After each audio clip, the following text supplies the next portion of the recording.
Manasye berumur 12 tahun pada waktu ia menjadi raja, dan 55 tahun lamanya ia memerintah di Yerusalem. Nama ibunya ialah Hefzibah. Ia melakukan apa yang jahat di mata Tuhan, sesuai dengan perbuatan keji bangsa-bangsa yang telah dihalau Tuhan dari depan orang Israel. Ia mendirikan kembali bukit-bukit pengorbanan yang telah dimusnahkan oleh Hizkia ayahnya. Ia membangun mesbah-mesbah untuk Baal, membuat patung Asyera seperti yang dilakukan Ahab, raja Israel, dan sujud menyembah kepada segenap tentara langit dan beribadah kepadanya. Ia mendirikan mesbah-mesbah di rumah Tuhan, walaupun sehubungan dengan rumah itu, Tuhan telah berfirman, "Di Yerusalem, aku akan menaruh namaku." Dan ia mendirikan juga mesbah-mesbah bagi segenap tentara langit di kedua pelataran rumah Tuhan. Bahkan, ia mempersembahkan anaknya sebagai korban dalam api, melakukan ramal dan telaah, dan menghubungi para pemanggil arwah dan para pemanggil roh peramal. Ia melakukan banyak yang jahat di mata Tuhan, sehingga ia menimbulkan sakit hatinya. Ia menaruh juga patung Asyera yang telah dibuatnya dalam rumah, walaupun sehubungan dengan rumah itu, Tuhan telah berfirman kepada Daud dan kepada Salomo anaknya, "Dalam rumah ini dan di Yerusalem, yang telah kupilih dari antara segala suku Israel, aku akan menaruh namaku untuk selama-lamanya. Aku tidak akan membiarkan bangsa Israel lagi dibawa keluar dari tanah yang telah kuberikan kepada nenek moyang mereka, asal saja mereka tetap berbuat tepat seperti yang telah kuperintahkan kepada mereka, dan tepat menurut hukum yang telah diperintahkan kepada mereka oleh hambaku Musa." Tetapi mereka tidak mau mendengarkan, dan Manasye menyesatkan mereka, sehingga mereka melakukan yang jahat lebih daripada bangsa-bangsa yang telah dipunahkan Tuhan dari hadapan orang Israel. Kemudian berfirmanlah Tuhan dengan perantaraan para hambanya, yakni para nabi.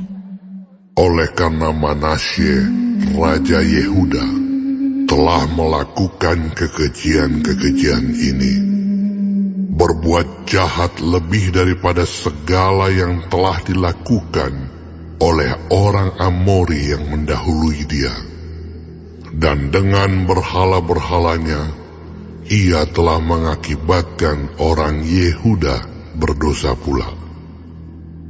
Sebab itu beginilah firman Tuhan Allah Israel, "Sesungguhnya aku akan mendatangkan malapetaka atas Yerusalem dan Yehuda, sehingga setiap orang yang mendengarnya akan bising kedua telinganya.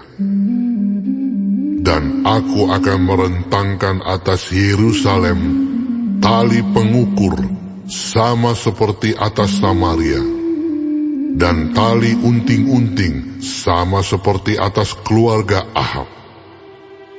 Dan aku akan menghapuskan Yerusalem seperti orang menghapus pinggan, yakni habis dihapus, dibalikkan pula menungging. Aku akan membuangkan sisa milik pusakaku, dan akan menyerahkan mereka ke dalam tangan musuh-musuh mereka, sehingga mereka menjadi jarahan dan menjadi rampasan bagi semua musuh mereka. Oleh karena mereka telah melakukan apa yang jahat di mataku, dan dengan demikian Mereka menimbulkan sakit hatiku, mulai dari hari nenek moyang mereka keluar dari Mesir sampai hari ini. Lagi pula, Manasye mencurahkan darah orang yang tidak bersalah sedemikian banyak, hingga dipenuhinya Yerusalem dari ujung ke ujung, belum termasuk dosa-dosanya yang mengakibatkan orang Yehuda berdosa pula, dengan berbuat apa yang jahat di mata Tuhan. Selebihnya dari riwayat Manasye, segala yang dilakukannya dan dosa-dosa yang diperbuatnya, bukankah semuanya itu tertulis dalam kitab sejarah raja-raja Yehuda? Kemudian Manasye mendapat perhentian bersama-sama dengan nenek moyangnya, dan ia dikuburkan di taman istananya, di taman Uza. Maka Amon, anaknya, menjadi raja menggantikan dia. Amon berumur 22 tahun pada waktu ia menjadi raja, dan 2 tahun lamanya ia memerintah di Yerusalem. Nama ibunya ialah Mesulemet binti Harus dari Yotba. Ia melakukan apa yang jahat di mata Tuhan, seperti yang telah dilakukan Manasye ayahnya. Ia hidup sama seperti ayahnya dahulu, sambil beribadah kepada berhala-berhala yang disembah oleh ayahnya dan sujud menyembah kepada mereka.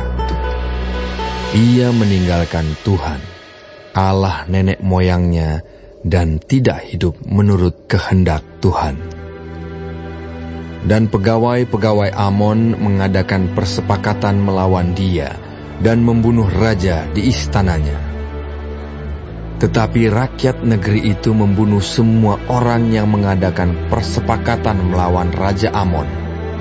Dan rakyat negeri itu mengangkat Yosia, anaknya, menjadi raja menggantikan dia. Selebihnya dari riwayat Amon, apa yang dilakukannya, bukankah semuanya itu tertulis dalam kitab sejarah raja-raja Yehuda? Kemudian ia dikuburkan dalam kuburnya di taman Uza. Maka Yosia anaknya menjadi raja menggantikan dia.